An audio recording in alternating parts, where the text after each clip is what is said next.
জ্ঞানী বিজ্ঞানীরা নানা রকম সেই যে প্রেডিকশন সেটা করে গেছেন। যেমন আলবার্ট আইনস্টাইন বলে গেছেন যে তৃতীয় বিশ্বযুদ্ধ কিভাবে হবে আমি বলতে পারবো না, তবে চতুর্থ বিশ্বযুদ্ধ কিভাবে হবে সেটা আমি বলতে পারবো।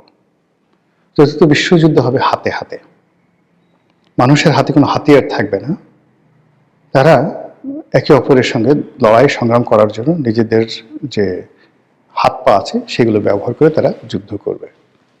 ইট মিনস তৃতীয় বিশ্বযুদ্ধ মানুষকে অতি প্রাকৃত জগতে ফিরিয়ে নেবে।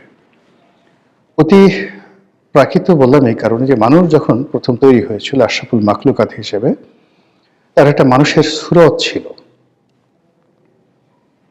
হয়তো পোশাক ছিল না, হয়তো লঙ্গ ছিল, কিন্তু তার একটা মানসিক সুরত ছিল এবং মানসিক বুদ্ধি ছিল।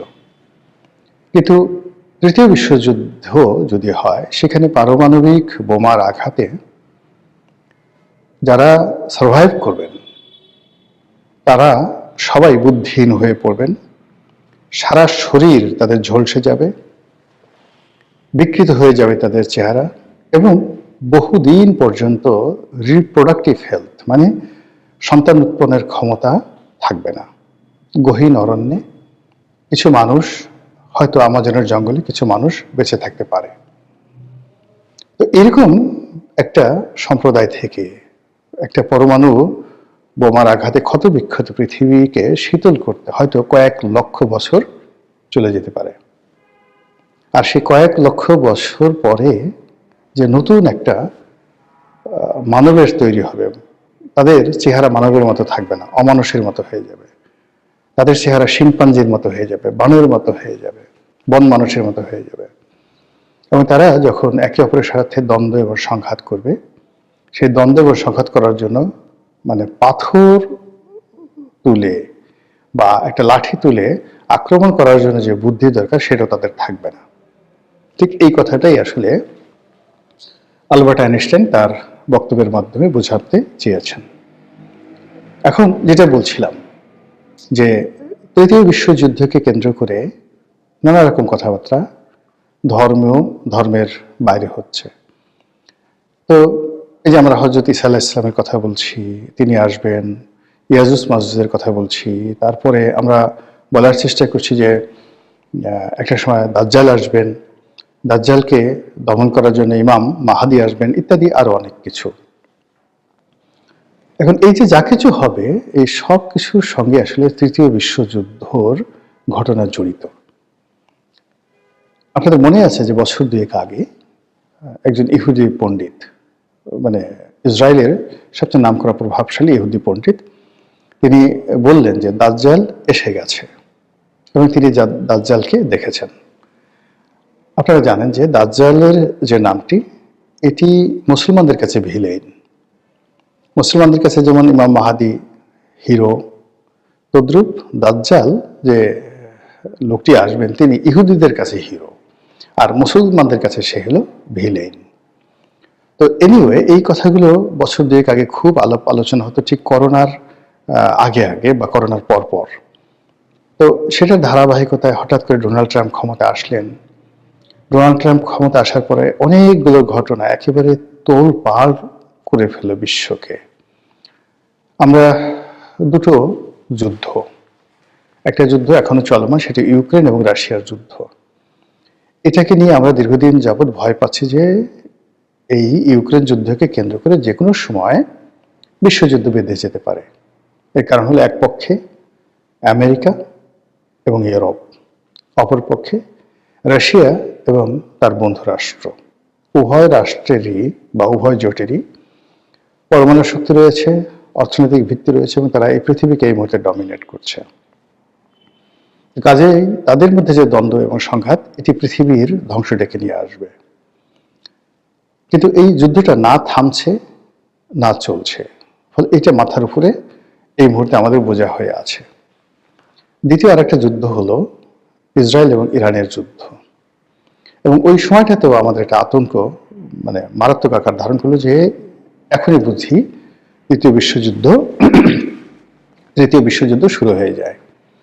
এর কারণ হলো যে পারস্য যে পরাশক্তি, হাজার হাজার বছর ধরে তারা পৃথিবীকে ডমিনেট করছে, বহু যুদ্ধে জয়লাভ করার এবং বহু যুদ্ধের বিপরীতে সার্ভাইভ করার যে অভিজ্ঞতা, সেটা কেবলমাত্র পারস্য জাতি রয়েছে।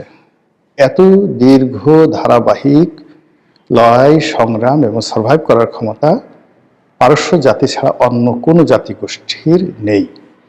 কাজেই সেই পারস্যের সঙ্গে যখন ইসরায়েলের যুদ্ধ হলো, তখন আমরা ইতিহাস বিবেচনা করার চেষ্টা করলাম। এর কারণ হলো ইসরায়েল নামক যে রাষ্ট্রটি, বনী ইসরায়েলদের যে রাষ্ট্রটি, এটি বহুবার গঠিত হয়েছে আর বহুবার তারা পরাজিত হয়েছে।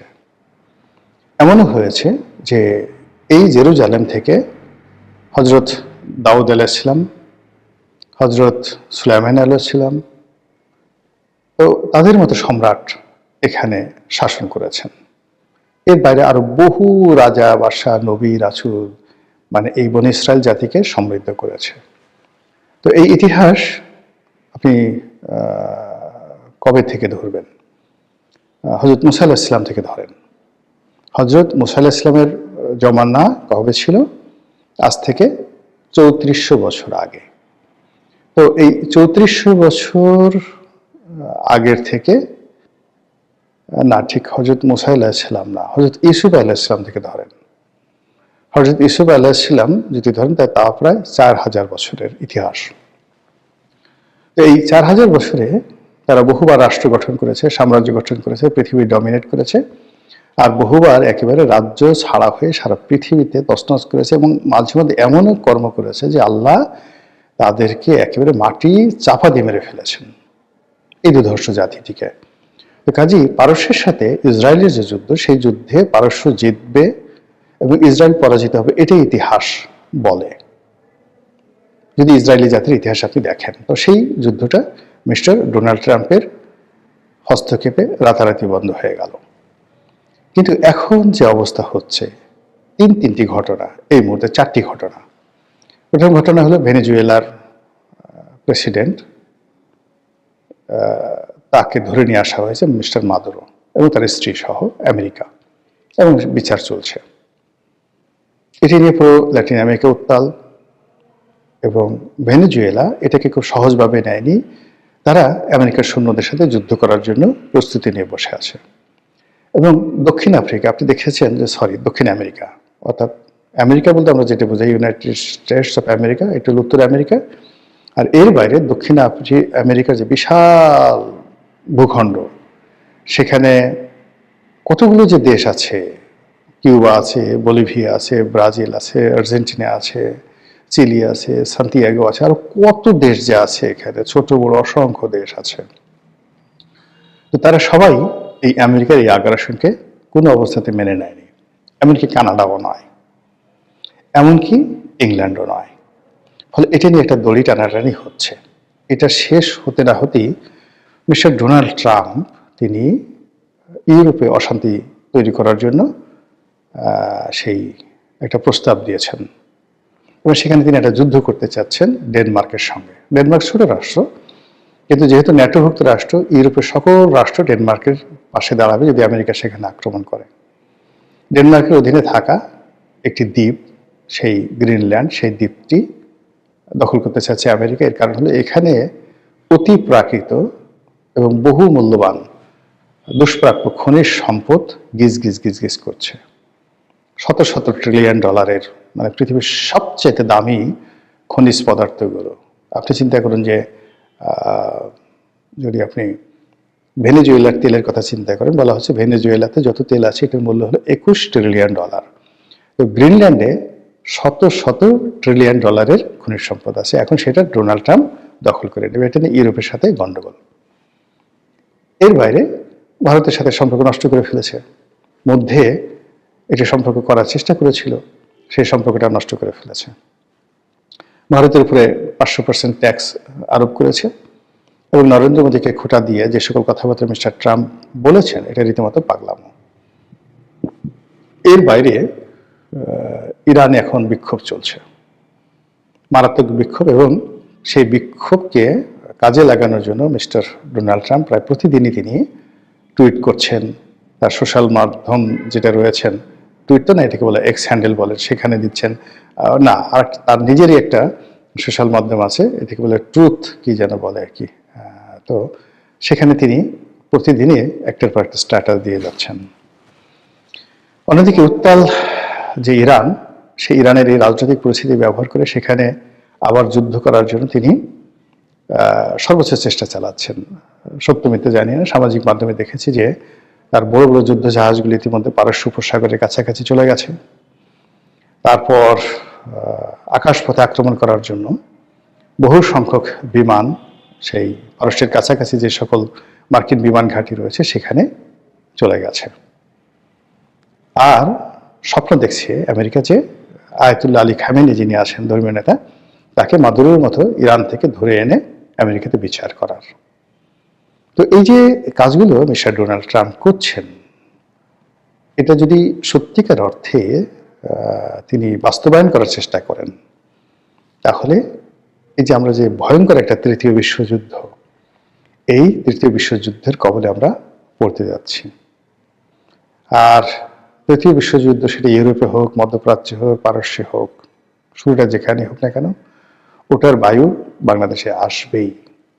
আপনাদের মনে আছে যে একবার চেরনোবিলে একটি পরমাণু যে বিদ্যুৎ কেন্দ্র, পরমাণু বিদ্যুৎ কেন্দ্র, সেটা দুর্ঘটনা ঘটেছিল। তার ফলে সে পুরো ইউরোপ সেই পরমাণু ছড়িয়ে পড়েছিল, এবং তাদের পুরো ইউরোপের যে খাদ্য সামগ্রী, সেগুলো আমাদের বাংলাদেশের জন্য আমরা যেগুলো আইটেম বিদেশ থেকে ইম্পোর্ট করি, সেগুলো মানে পরমাণু আক্রান্ত হয়ে পড়েছিল। তো এই যে এখন যে যুদ্ধ, সেই যুদ্ধ সেটা তৃতীয় বিশ্বযুদ্ধ হোক, ইউক্রেন যুদ্ধ হোক, ইসরায়েল ইরান যুদ্ধ হোক, ভেনেজুয়েলা আমেরিকা যুদ্ধ হোক, আমেরিকা ইরান যুদ্ধ হোক, আমরা এই যুদ্ধের মধ্যে অটোমেটিক্যালি জড়িয়ে পড়ব। ফলে কি আর করা, দোয়া করা ছাড়া, আল্লাহর কাছে পানাহ চাওয়া ছাড়া আমি তার নতুন কিছু দেখছি না। আসসালামু আলাইকুম রহমতুল্লাহি ওয়া বারাকাতুহু।